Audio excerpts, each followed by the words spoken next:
Hello, everybody. This is Andy with Deep World Gaming, here with our 2019 year-end roundup. Sorry that I haven't been posting videos or streaming on Twitch lately. Um, been a bit busy doing other stuff, feeling kind of under the weather and that. But I figured I'd throw together this slideshow to tie up what we did accomplish this year between YouTube and Twitch, and kind of see where I expect the channel to go to next year. We'll look into some of the things that I think I did good this past year, some of the things that need improvement, and that. So let's get started with the slideshow. Alright, so 2019 has been a long, technical, difficulty-filled year for us here at Deep Vault Gaming, but with all the issues we had, we pushed through them, for the most part, and had what I would say a mildly successful year. I will admit the beginning of the year started out a lot better than towards the end here and that, but we launched the channel officially January 1st of 2019, so January 1st next year will be our 1-year anniversary, with our series on Tomb Raider 2013, and then we rolled right into our second series on Dishonored 2. For the most part, both of those games, both me playing and recording them, went off without a hitch. I did have some technical difficulty in Dishonored 2. If you'd watched them partway through the series, my primary gaming PC crashed, and then I had to switch to another one. And the video quality of some of the Dishonored 2 videos were not up to my standard, but I did what I needed to do to get them done, and I got them done. Let's see. After 2 successful series, we changed gears and attempted to do a series on Siberia 3 on the Xbox One. We got partway through the series before game glitches inherent to the game, which I found out later. There's workarounds for the PC versions of them, but for the Xbox One, there's no workaround other than starting a whole new game over again and keeping your fingers crossed that the glitch doesn't come back, which one of them didn't. I progressed on. I think I got 2 episodes further, and then I got another glitch.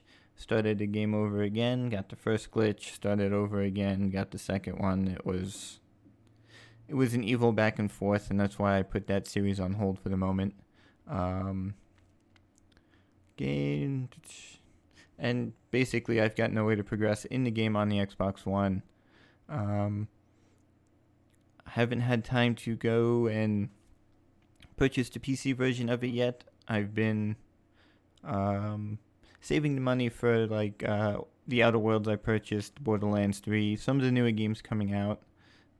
It is on my watch list, and that, so hopefully maybe if some Christmas sale goes on Steam and that, I'll grab it while I'm away. But we'll see. Pushing through, we set Siberia 3 aside and moved back to the PC for a series on Fallout 1. Was going quite well, which was going great until 2 things happened. One, which I didn't know until I got stuck, went online to look at a few of the guides, walkthroughs and that, and found out that there is a particular way you need to play Fallout 1. It's not a setup like Fallout 3 or Fallout 4 where you can go talk to somebody, maybe do their quest, or you can hold off later and go talk to somebody else. Because if you complete certain ones in Fallout 1, it knocks out other ones. If you follow the wrong path, it'll knock out ones you need to the end. And things got complicated to the point we got in Fallout 1. And our second problem was my Windows XP PC decided to die. It crashed. It crashed hard. I had to rebuild it. It's back up and working. I think I haven't touched it in several months because actually I haven't touched my Alienware gaming machine or the streaming machine or the XP machine in 3 or 4 months. I haven't really been gaming. I've been working on other things, been busy at work working on building my D&D campaign, and that hopefully sometime next year I'll get to run with our group. We'll see where that goes, but I've been working on a few other things and kind of set gaming to the side. Mainly because of the way I started to push myself partway through the year, and I will get to it a little later in the slides, but I bit off more than I can chew. It stressed me out, and it just made me anxious anytime I walked into my office to do anything. I've been using primarily my Mac laptop or my Alienware gaming laptop, and to do my D&D stuff, and I haven't really touched the desktops and that. It's the first time I've really, well, actually this weekend was the first time I've really sat down to do anything in my office in several months. So hopefully we'll move on. So when the XP machine died, I lost all the saves because I just built the machine, didn't think to go through and back up all the save files and that. But we will be starting over a new series of Fallout 1 sometime next year and that, but I've got other games I want to work on. Let's see. Yeah, I thought I hit the down button too many times. So I do have a video on me building a Windows XP gaming machine. I have yet to edit it though. I've got a whole crap ton of video to edit, which I'm probably not going to do until next year because I still haven't decided which computer I'm taking with me when I go back to the East Coast on Christmas, if I'll be able to edit video or if it'll just be my light travel one that I don't really do too much on. So I have to edit that. I will have that up sometime next year. Then, like I had said earlier, I became a bit adventurous when, this is easy. I've got a stockpile of videos, and now I'm going to start doing 2 series. And that way I can alternate, and it won't just be the same video over, same series, game over and over and over again. Didn't want to beat it to death. And then 2 different series, and adding more streaming. So basically having to upload videos every single day, which at first was fine because I had a stockpile of videos. But as my stockpile started to dwindle, as we pushed further and further in, between editing the videos that I had already collected, doing the streams, I ran out of time to trying to collect videos and started to slowly fall behind. But we started our playthrough of Rise of the Tomb Raider, which is the second game after the Tomb Raider, and Fallout 4. Both games I love, and that figured be easy to do. It's like I used to sit and play Fallout all the time. Like, it's simple, just sit, play the game, go through, collect an hour or so worth of video, stop to collect, then start it again and continue on, every hour doing that to get roughly hour episodes. But that didn't work the way I wanted it to. And quickly fell off and came to the realization that I bit off more than I could chew. I'm one person, it's weekends I have to do all my weekly errands and such. I work full time. I don't do this, full time. This is kind of a hobby for me. And I went for a schedule that was more suited for somebody who does YouTube and game streaming and that for a living, which isn't me, sadly. But I think I've learned my lesson.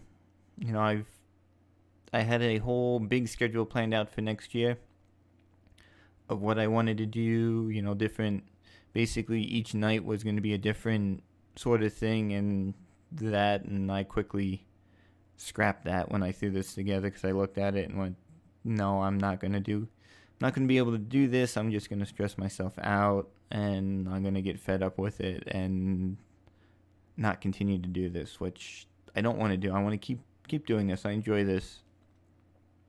So the break that I've had for the past few months is, I'm going to easing my way back into collecting videos and editing them and that. So January is probably going to be a slow startup. I have 2 or 3 Fallout 4 videos, I think, and then I'm going to work on the Windows XP PC build video, get that out. gonna finish out the Tomb Raider series because I think we're about 50% of the way through. It shouldn't take too much longer. And that, and just slowly ease into it. But during all this, we ran into other technical difficulties, including but not limited to my primary 6-year-old gaming machine crashing. Yay! Cobbling together a temporary workaround with 15-year-old hardware that got me through some of the stuff, but when I tried to do more intensive games, it was really lacking. Crap, I lost my spot. Ground. Discovering my gaming laptop was not fully compatible with my USB 3 capture card. I read all the specs on that on the card. It said it needed a certain processor, and that the Alienware laptop had it. I didn't look too closely and didn't realize it was a K series processor in it. It was an i7 K series, and doing more research on the K series, they a slightly lower wattage, and they're built for a laptop, and the capture card isn't meant to run on the more power saving processors. So that was an issue that we ran into with Dishonored 2. That was the glitch, was I was trying to use my USB capture card to collect the video when for some reason something died and I couldn't collect it the way I had been. And that killed the quality of some of them. And then the temporary workaround PC processor, again, it was 15 years old, was nowhere near capable of running that capture card.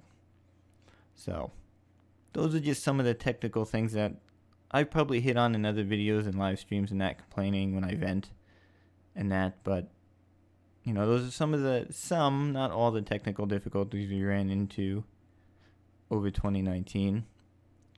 So a new primary gaming machine PC was purchased. My Alienware desktop, I absolutely love it. It's capable of streaming. I put together a PC for streaming and recording, cobbled together from parts I salvaged from what was still good of my primary gaming machine, and other parts in that I scavenged from some of my other machines I had laying around, not really using, which is actually the current streaming recording machine that I'm using right now. And as long as I don't push it too hard, it is happy as can be and works, which is good. I purchased a add-on desktop capture card, not a USB one, so this one plugs into one of the PTI slots inside, which is greatly increased quality of the videos, which is good. I've actually today before I recorded this, I fiddled around with it a little bit more, and I had, in my grand scheme of how I wanted things set up, I had a HDMI KVM type switch because I had the Xbox One plugged into it. I had the Alienware gaming desktop plugged in, the Windows XP desktop plugged in. I had space for one other thing if I wanted to plug in my Mac or some other computer to do a video. And that all plugged into the KVM switch, run to the streaming machine. That way I could select, I'm playing on this computer, I'm playing on that computer. And that turned into be a giant headache because the capture card, turning on the computer, there was a specific sequence of how I had to turn them on to get the capture card to pick it up. And if I wasn't on the right KVM switch channel, it wouldn't pick it up, and it became more of a hassle excuse me, than I actually thought it would be. And I actually noticed that the video quality was not as good running through the switch, because I have a live view of what I do on one screen, so I can monitor stuff. I can see when it gets laggy and choppy and that, so I can try to fix on the fly and not go back and go, ooh, okay, I have to redo all that. But I noticed, colors were dimmer and all that, so I kicked that out of the equation today. Everything looks good. Made a few tweaks and ran a whole bunch of, 4 months worth of updates on the streaming machine. I'd been playing on the gaming desktop over the weekend, so I did that. I spent most of Saturday morning doing that instead of playing. But we have all those issues resolved. That I think everything, as long as I don't touch and fiddle with anything, we should be good to go into next year. It all depends on when I bring everything back up when I come back in January from when I'm away. Through all this, we also did a good number of weekly live streams. We started out on YouTube with the live streams, and towards middle of the year-ish, we switched over to Twitch. I actually kind of like Twitch a little bit better. It's a little bit more work for me to get the video up onto YouTube and that, but the stream quality of me streaming to Twitch seems to be significantly better than when I was streaming to YouTube, and it's much less finicky. And that YouTube would seem to run into an issue or problem, and then, stream health would drop, and then I'd have all sorts of issues, and it just got to be a headache. Twitch, I go live and it stays pretty much steady the entire time I'm streaming. Every now and then a little glitch, but nothing major like I was having with YouTube.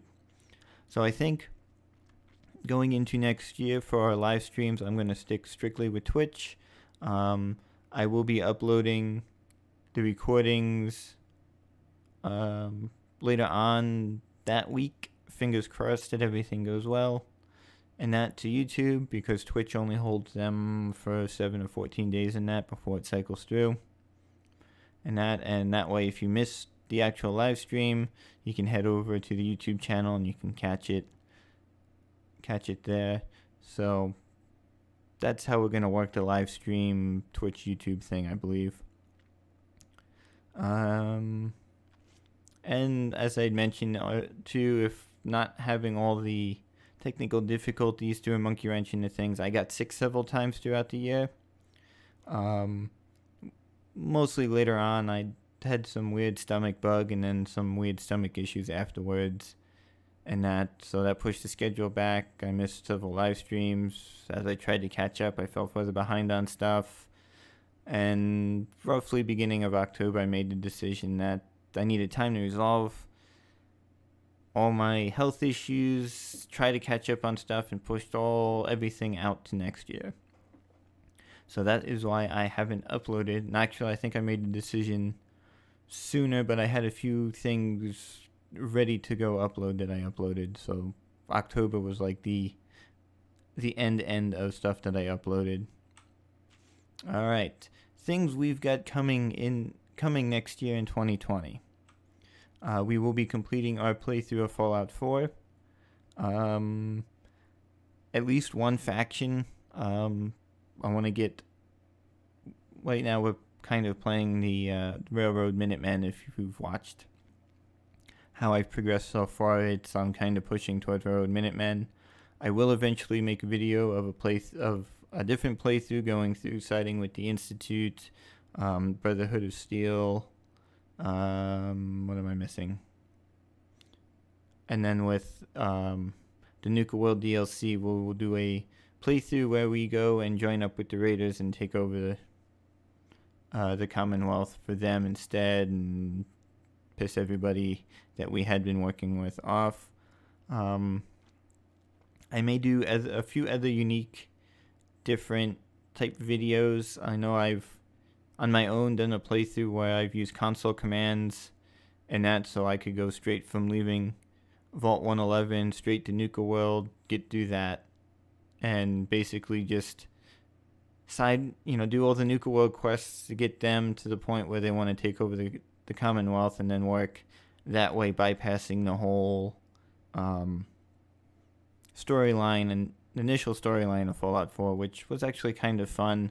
But the only way to do that is to use console command cheats, because Nuka World, you're supposed to be like level 30 or higher is the recommended level, so running through there at level 1 is not recommended if you're not using console commands. We'll complete our playthrough of Rise of the Tomb Raider, again, roughly 53% of the way through. when I come back in January, I'm gonna try to knock out a few of those videos. Like I said, I've got two or three Fallout 4 videos edited, I think two, ready to go. It's gonna be a slow January. I'm gonna work on, I'm gonna upload what I have. I'm gonna work on doing the live streams and editing them to upload to YouTube every week. Those will start in January. But these actual game series probably won't kick too much in the full swing until February, barring any technical difficulties. We'll begin our playthrough of Fallout 3. I've already started. I've got 3 or 4 videos already recorded for that just need to be edited. And that game we will be playing on the Windows XP machine, so it'll be played on period correct hardware for when the game came out, which I played it on the newer machines. It plays great. It plays fine. There's just little things playing it on the old hardware that I noticed that add to the game. There's little glitches and this and that you don't really see on the newer PCs, but you'll see little stuttering and stuff that, it's something about playing the game on period correct hardware that's nice. We'll begin our playthrough of Shadow of the Tomb Raider. I actually, this weekend, pretty much, other than, I completed the main storyline of it this weekend for my playthrough, so I've got an idea of how the game goes. I do that with all the games. Before I start recording videos, I myself will play through them. And that way, I don't get hit with surprises, which you've seen in our live playthrough of Borderlands 3. Those surprises can really turn a stream down, because if you're constantly dying over and over and over again because you can't get past something, not really something you want to do on a stream. So I try to work through all that on my own. I make mental notes, which I should probably write them down because I'm forgetful. But I finished that. Right now I'm working on my playthrough of getting the 100% completion, finding all the documents, relics, completing all the challenges and that, just for fun. We'll begin a new playthrough of Fallout 1. That'll probably be later on in the year.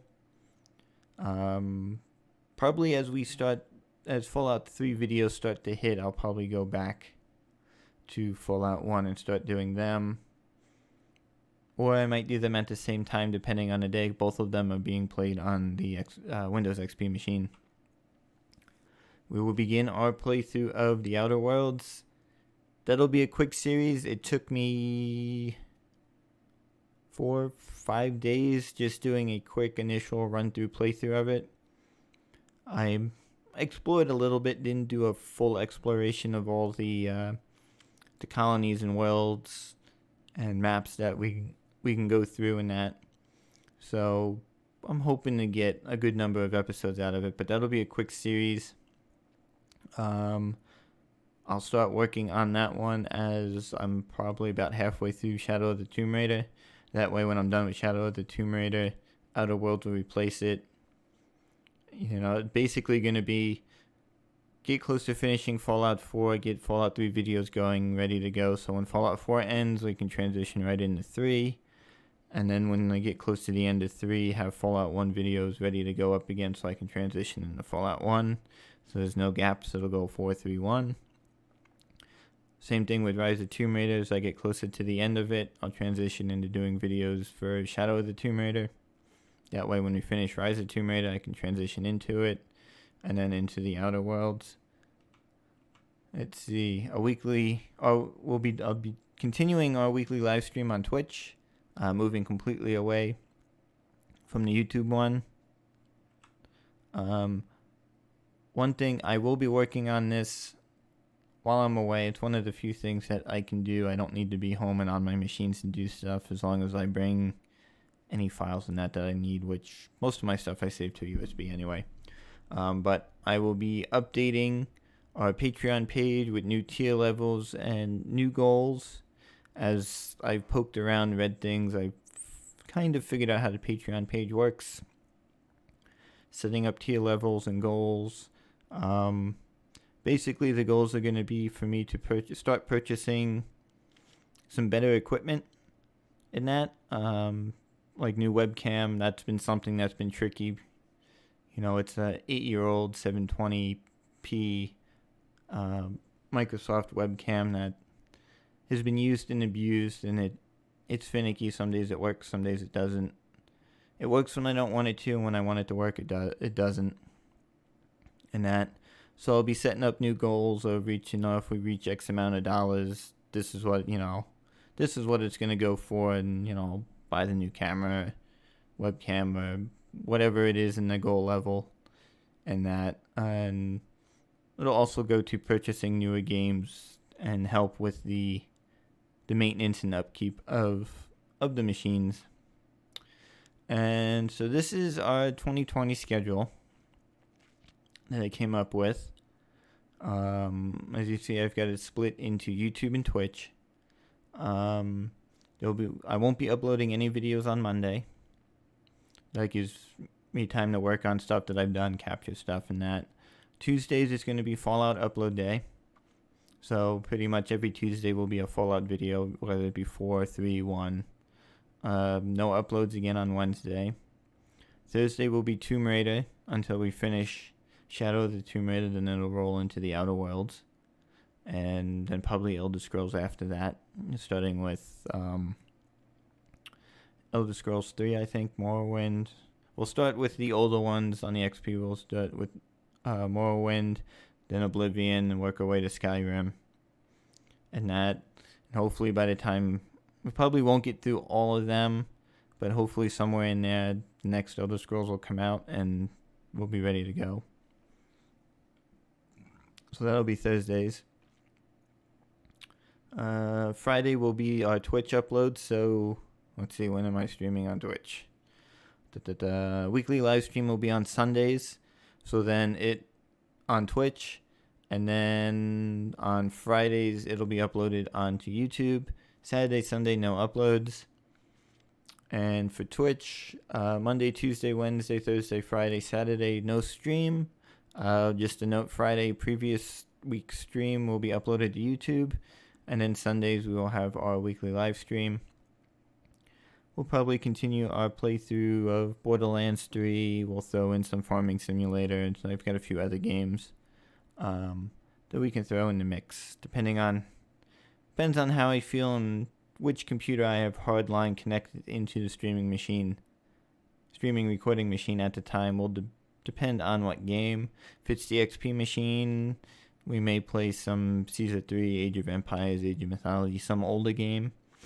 If it is the newer gaming machine, we'll probably play Borderlands, Elder Scrolls Online, Star Trek Online, something like that. Alright, this is something I figured I'd throw together quick. Is our 2019 winners and losers for games. This is by no means official. This is 100% my personal opinion on games and game companies. So this will be a list of winners, losers, and then I think further on in the slides, starting after, is my reasonings why I put them in one category opposed to another. So we'll start with the winners, and in the number one spot by far, The Outer Worlds is a winner in my book. They built a Fallout-esque RPG first-person shooter game from the ground up that is completely brand new, but feels very familiar to all of us. Any of us that have played Fallout 3, Fallout New Vegas, and that, there's little quirks and aspects, especially in the dialogue, and that the witty comments back and forth, this and that really put this, above the bar of a lot of the other games I feel that came out this year. And that Borderlands 3 came to a surprise as me. I've never played any of the other Borderlands games. I'm kind of kicking myself that I never got into that franchise earlier. But Borderlands 3 is definitely a game that I enjoy once I figured out, the gameplay and all that, and basically what we were doing. I came to like the game. I purchased it on the whim from a coworker who played it and said that I should check it out. If I, being that I like the Fallout games and Elder Scrolls, it's like, hey, check Borderlands 3 out. This is the new one coming out. So bought it on a whim, and I've thoroughly enjoyed it. The Elder Scrolls Online Elsewhere, that was a great expansion, add-on, DLC, whatever they call it for want to call it for the online game. To the Elder Scrolls, it gave us a whole new region to explore. It gave us a more in-depth view of the Khajiit, which you could always play and you always saw in all the other Elder Scrolls games and that, but this one you got a little bit of the lore, the history in that, and it added a whole brand new class to what you could choose from, the Necromancer, which in the older ones were always portrayed as, your evil enemy. You got to go defeat so-and-so, the Necromancer, this and that. This adds it in so you can play the Necromancer and you can decide if you want to be the evil Necromancer or you want to be a good one, which was nice. This one I know came out last year, but Shadow of the Tomb Raider, I initially purchased it for the Xbox One when it came out last year. I bought the Croft Edition, I believe. I enjoyed it on the Xbox, except for first-person shooters on the Xbox, I don't have the finger coordination to quickly, double joysticks and then hit buttons to do stuff.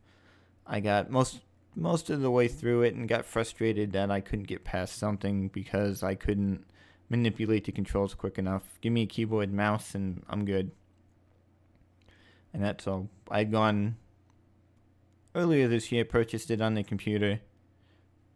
Actually, I think I got it after I got the Alienware machine, and that was one of the first games that I played and benchmarked on it, and I was blown away at how this computer performed, because Shadow of the Tomb Raider on the PC is not a how do we put it?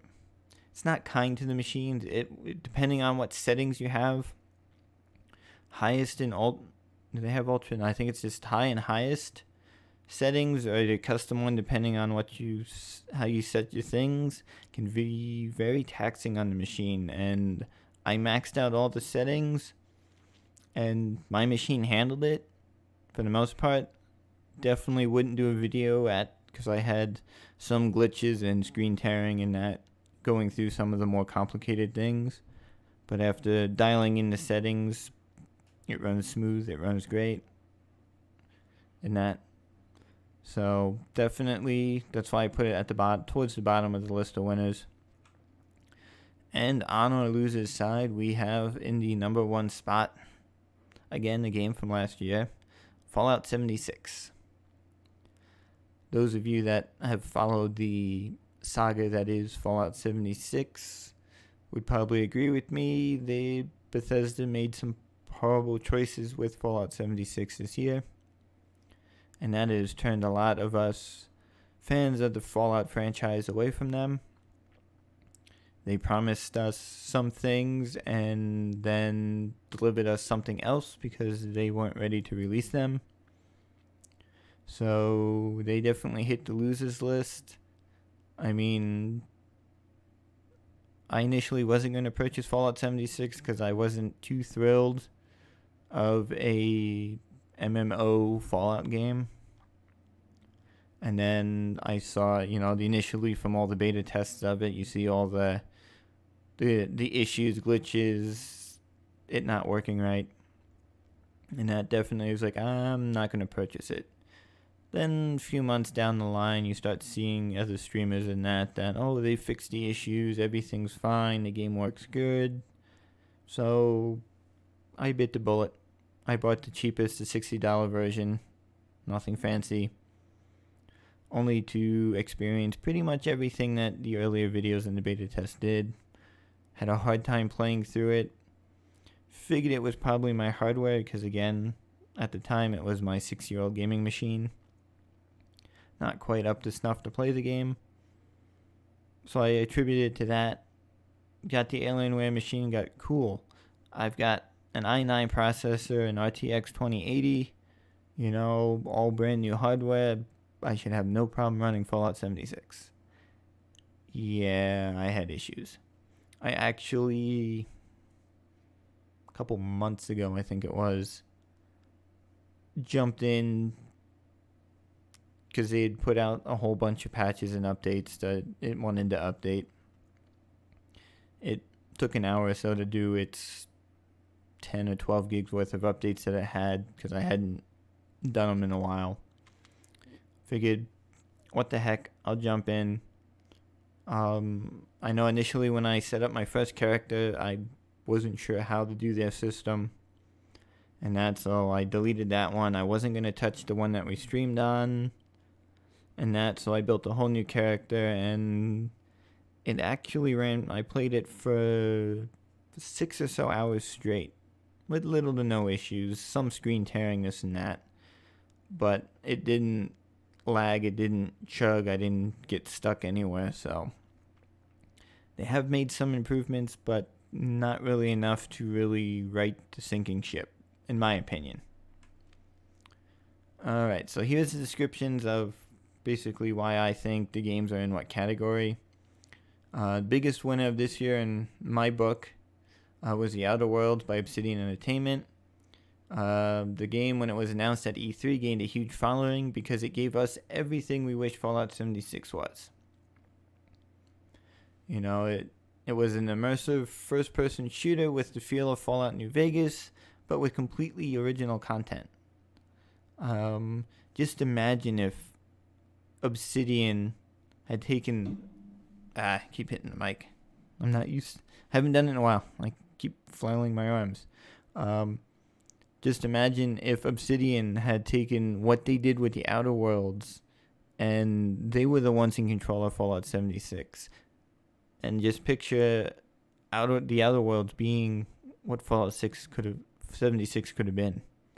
I mean, it's actually sad that a big AAA game company as Bethesda put out such a horrible game as Fallout 76, where this little, I believe Obsidian's a AA game company, this smaller little company with less people, it's not worldwide, and their creators in that put out such an amazing game. It's like it should be polar opposites, but it's not. It does have, as I said earlier, a shorter storyline, smaller maps, but the game doesn't feel small at all. You play through it in the world, it's just the colors, the textures, and all that. It feels bigger than it really is. Overall, I believe roughly 35 or so hours. I've seen some people do it sooner, some people have taken longer to do it online.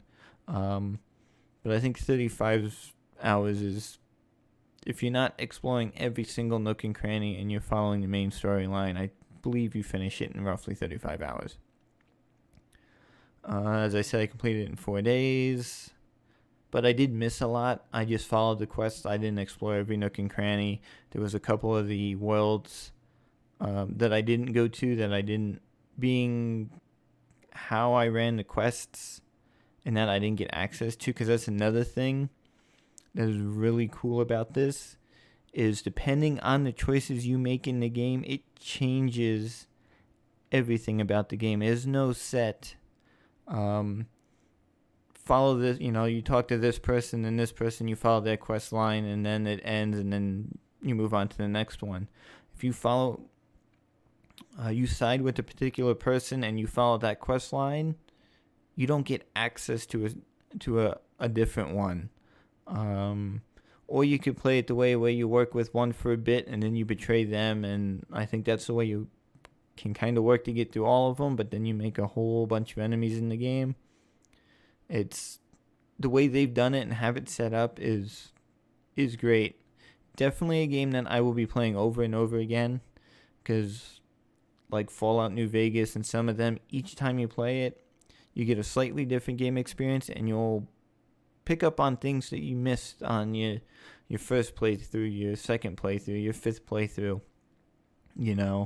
you'll pick up new things. You'll see new things. You'll see little Easter eggs from other things that you never noticed before, and that. So I'll be working on that probably middle towards the end of 2020 is when I'll be working on that. I'm definitely probably going to play it a few more times between now and then. That way I can see if there's a particular way to play it where I can get access to visit all the worlds, kind of get all the quests done. That way I don't have to make multiple playthrough videos of it. I can try to hit everything in one. Plus, it'll extend the length of the series, and that it won't just be like, oh, here's 10 episodes of it, and where, Fallout 4 and the Tomb Raider one's 15, 20, 30 videos long. Here's this whole brand new game, but here's 10 episodes. So I gotta play around with it and see how I can extend it out.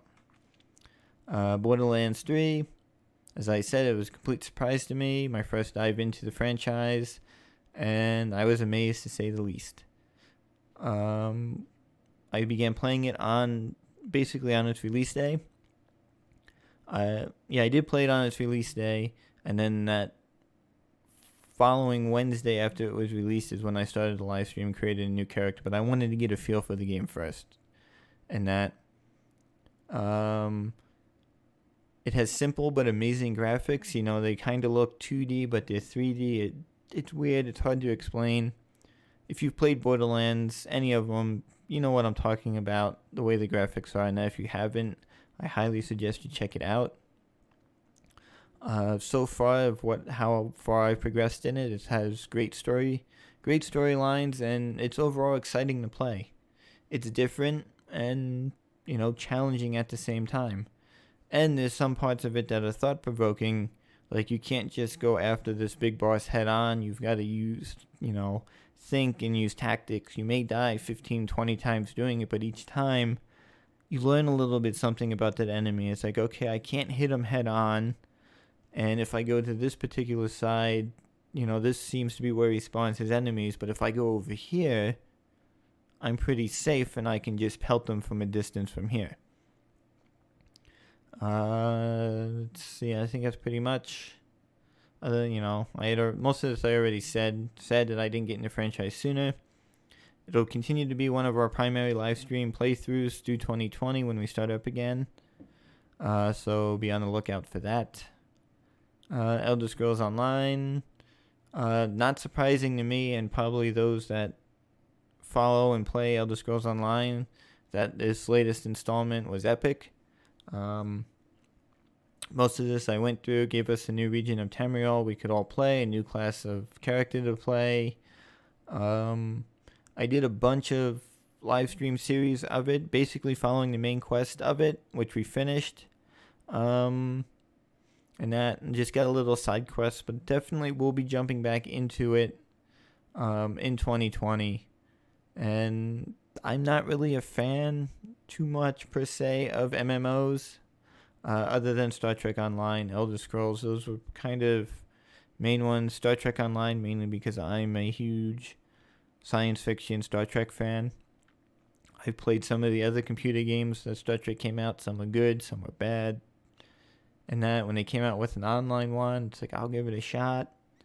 And I haven't regularly played it, but I've played it pretty much.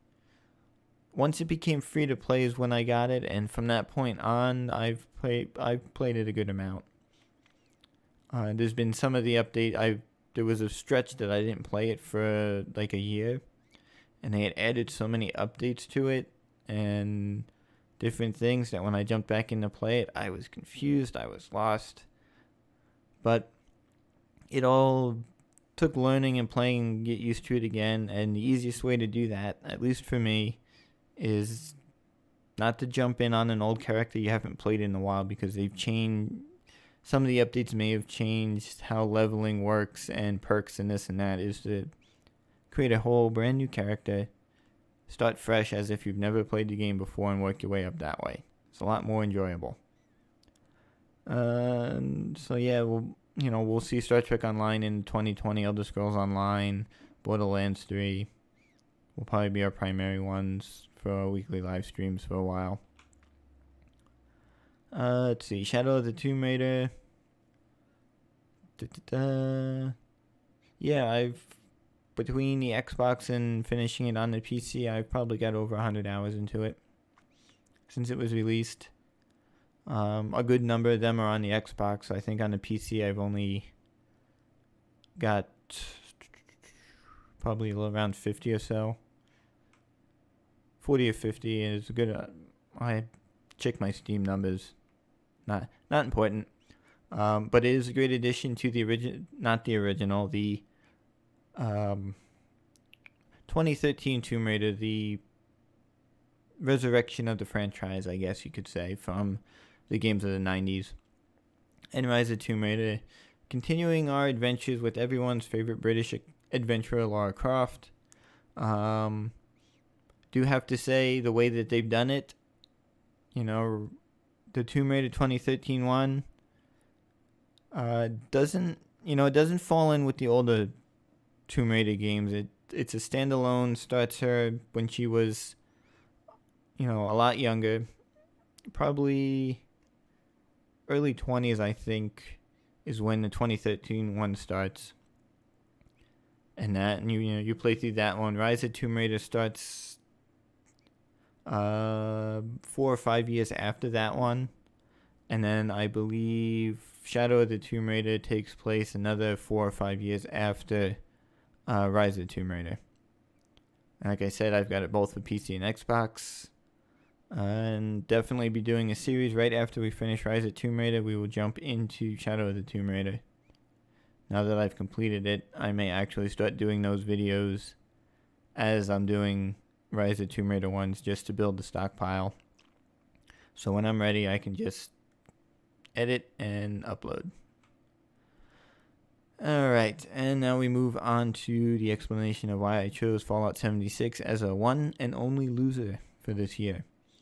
A continued disappointment for fans of the Fallout franchise. Fallout 76 continues to deliver more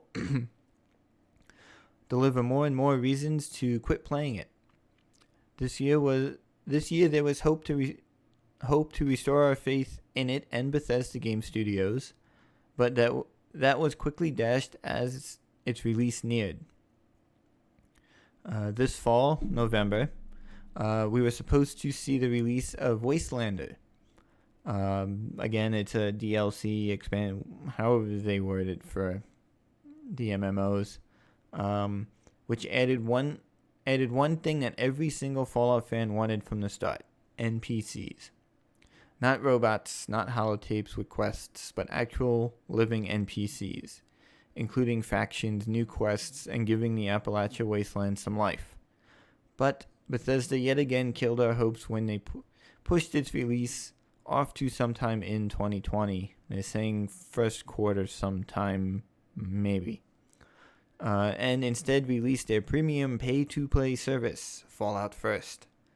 Something Bethesda Game Studios said that they were not going to do with Fallout 76 was make it pay-to-play or pay-to-win, but it appears because of failing revenue and the mass exodus of players, Bethesda Game Studios got greedy and added more and more microtransactions to the game instead of fixing all the issues with the game. So basically all those diehard players that have been playing it constantly since its release, I mean, when I log into the servers, they're empty most of the time, maybe one or two other players, but a lot of the times when I logged in, I was the only one on the server, which is not fun in a game where there is absolutely nothing. Just robots, holotapes, creatures. The game without NPCs or other players in it. You jump into Elder Scrolls Online and you go to one of the cities and it's just packed with people. Doesn't matter what city, where you run into them on the road, completing quests. You can help each other complete quests. I know I've had a bunch of people complete strangers online. I'm trying to, defeat this giant monster that it's like, oh no, crap, I bit off more than I can chew. I don't have the correct weapons or packs and that. There's no way I can do this. And then somebody else on the same quest comes in, and then the two of us do it, or the four of us. It's like, cool, great. And then we say hi to each other in a chat. We thank each other and that. Sometimes we continue to do a few other quests together before some of us have to call the night or afternoon or whatever. Has not happened to me in 76. Doesn't matter when I jump in, or how long I'm in the server if I don't get kicked out of it. It's just empty. Nobody, middle of a battle, nobody comes to help. I see them standing off to the side, kind of like they're watching, going, well, look at him. And that, but they don't jump in and help you. At least in, my opinion. I've pretty much, the only time I've run into other people is for some reason they were chasing after me and shooting at me. It's like, what? No. But we'll have to see how things go, if they continue to push Wastelanders off or if it gets scrapped or what happens. How it goes with this pay to play, pay to win. Let's see, where did I leave off? Instead of fixing all the issues with the game. Oh, and don't forget about all the mass bans of the loyal players who have been finding and reporting in-game glitches and exploits. There's some diehard players playing it, finding a glitch, finding an exploit and that, reporting it to Bethesda, and then they get banned for cheating. No, they found a problem with your game, reported it to you so you can add it to your long list of stuff to fix. But anyway, good job, Bethesda. Good job. That's probably why there's not a lot of people. I know I've seen things on YouTube of other streamers playing it that, found exploits, this and that. The only way to know if it's really a glitch or an exploit is to test it. It's like, okay, this is one. You immediately turn and report it, and, you don't do it again. But they view the testing and finding it, it seems, as using the exploit or the glitch to benefit and further yourself in the game by cheating, and that's why they ban you. And you can you can appeal it and all this and that, but 9 out of 10 times Bethesda's going to uphold their ban on it. And that, what really sucks is if you get banned from, Fallout 76, they ban your gamer tag that you have through Bethesda.net, because that's your only way to access the game. So if you have purchased other games on Bethesda.net that you play regularly and this and that, you lose access to that. So it's not just one game. It could be 2 games, 3, 4, 5 games that you lose access to. It's just not right. I've lost a lot of faith in Bethesda. They've got a few games coming out, supposedly, that may redeem them, but I don't have my hopes set that high. One being Elder Scrolls 6, which is sad. I know, talking with coworkers and that also do gaming and that, we share a feeling that it may turn out like Fallout 76. We're hoping it doesn't, because if it does, that's really going to hurt Bethesda.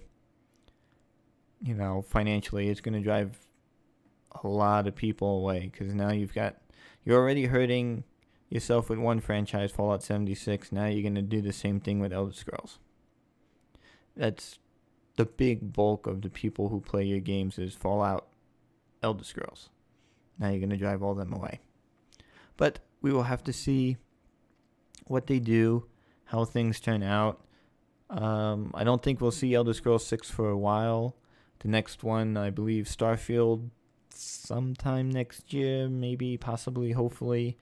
That'll be the big determiner if they're able to right this ship, point it back in the right direction, or if it's going to continue on this downhill trend. All right, I've rambled enough, so is our conclusion. All in all, I'm happy with everything that has happened with the channel this year. We got some subscribers. Always wish that we had more, but I've got a few, and I'm happy. I've also learned a lot as well. Running a YouTube channel is actually a lot of work. It's not as easy as a lot of those other streamers make it. especially if you work in another full-time job and you don't just do this. It'd be a lot easier if all I did all day was sit, create content, edit it, upload, not go to work from 7 to 4, come home, grab a bite to eat, sit down at the computer, say 5, 6 o'clock, maybe work for a few hours, but can't work too late into the night because I got to go to sleep so I can get up in the next morning and go back to work. And then on the weekends, I got to go grocery shopping, I got to do laundry, I got to clean. But I think I've learned my lesson not to bite off more than I can chew, so I'm going to start off slow. I don't need to publish a video every single day.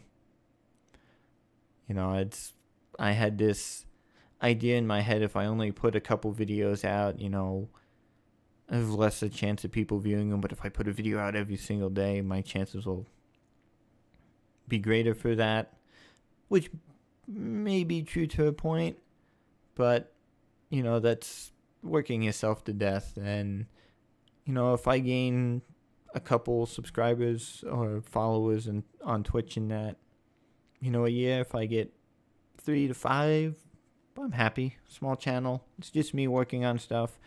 I'm the one creating the content. I'm the one that has to edit it. It's not me creating it and sending it off to somebody else to edit.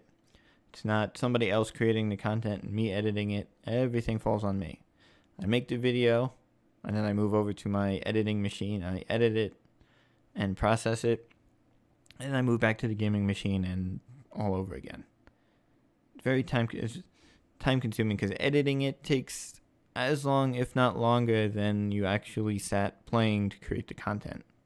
So if I sit, like Fallout 4 videos, they can run anywhere from 50 minutes to an hour and 20 minutes, depending on where I am in it. I'm not going to just end it in the middle of something. I'm going to get to a good spot to end.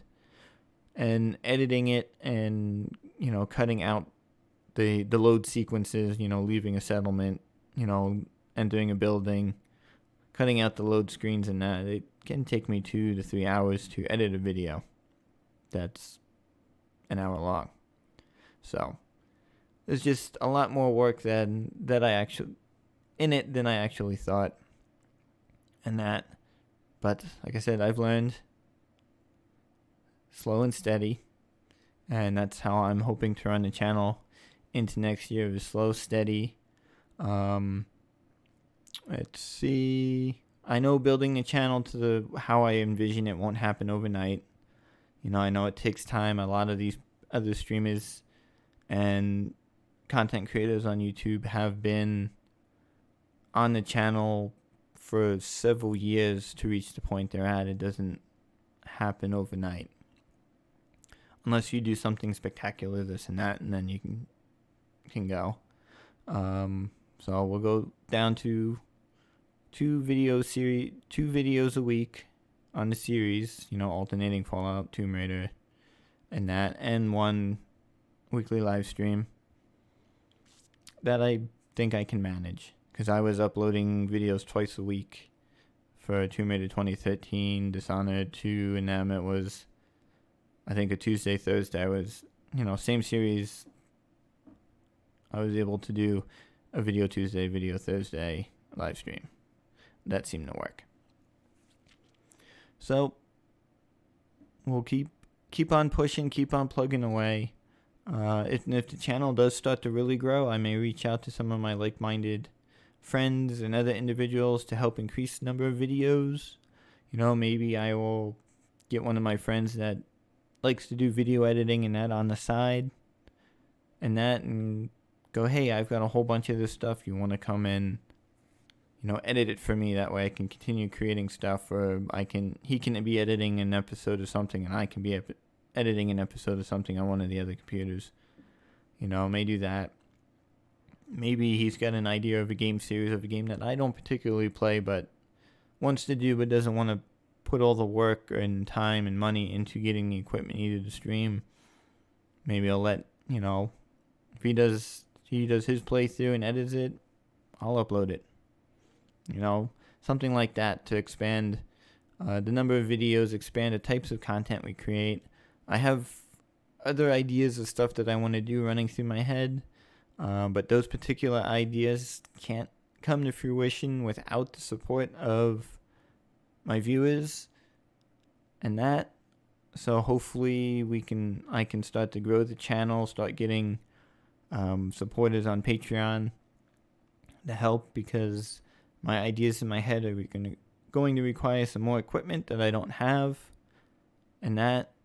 So if I can get the equipment together quicker than at my pace, which is probably getting a little bit of it here and there, I may be able to put some other ideas out to expand the content for the channel, other things that I know people may enjoy, but we'll see.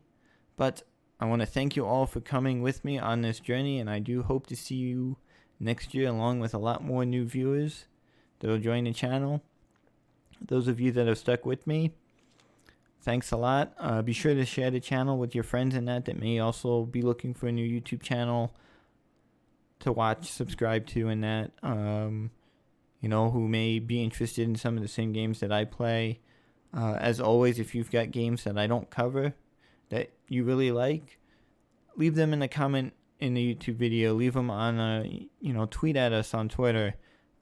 Post them on our Facebook page. I will take a look at them. Maybe a game that I have and looked at and went, no, people probably won't want to see me do a series on that. But, let me know. Because right now, I'm just playing the games that I enjoy to play. These are my favorite games. These are the games that I go to and play when I've got nothing else to do, want to sit back, relax, and play something. So, let me know if you've got new things you want to see. And that. So I just want to wish everybody a safe and happy holiday season. And I will see you all in 2020. Thanks for tuning in to our last video for 2019. And like I said earlier, our first video or so will be a Twitch video. Probably the second Sunday. I don't know. I have to look at a calendar to see when I get back. I'm not going to do it the Sunday after I get back because I'm going to sleep all day.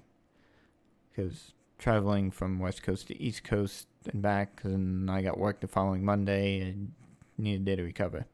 So probably the second Sunday of January will be our first Twitch stream, which means that Friday will be our first video upload if all goes well. And then we'll push on that way. So thanks for joining me. Again, have a safe and happy holiday season. And I will... excuse me. And I will see you all again in 2020.